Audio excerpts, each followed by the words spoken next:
4:43ல கதைய ஸ்டார்ட் பண்ணோம் ஃப்ரெஷ் மூட்ல. ஜிம்முக்கு கிளம்பி கீழ போய் பார்த்தா தான் தெரியுது வண்டி ட்ரெயின்னு.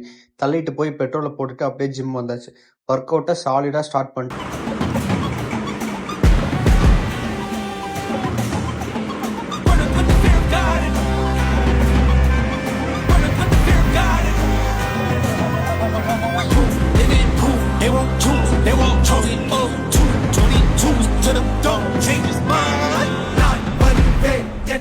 செஷனை முடிச்சுட்டு ப்ரோட்டீன்ஸ் வாங்கிட்டு ஸ்மூத்தி ப்ளஸ் எக்ஸை நாக் அவுட் பண்ணிட்டு சில்லா குளிச்சுட்டு ஒரு ஃபிட் செக். ட்ரெஸ் வர வர ஸ்னக்கா ஃபிட் ஆகுது.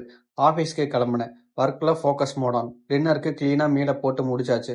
அப்புறம் தலைவனுக்கு ஒரு ஃபோட்டோ ஷூட். நம்ம ஆங்கிளை கிளிக் பண்ணி எடுத்து கொடுத்துட்டு மீனெண்ணெயை காமா போட்டுட்டு பேலன்ஸ் ஒர்க் செக் பண்ணி கிளம்பிட்டேன். ஃபிட் வருதுன்னு இருந்தாலும் ஸ்டெப்ஸ்ல போலாம் ப்ரோன்னு அமுல் பேபி மோட்டிவேஷனோட சொல்ல சரின்னு 9 ஃப்ளோர் இறங்கி வந்தா வெறும் 12 கேலரிஸ் தான் பேர்ன் ஆச்சு. அட போங்கடான்னு சொல்லிட்டு வீட்டுக்கு வந்து ஃப்ரெஷ் ஆயிட்டு நேத்து மறந்த பிரெட்டை இன்னைக்கு டோஸ்ட் பண்ணி சாப்பிட்டு அப்படியே டே 43 கதையை காமா முடிச்சிட்டேன்.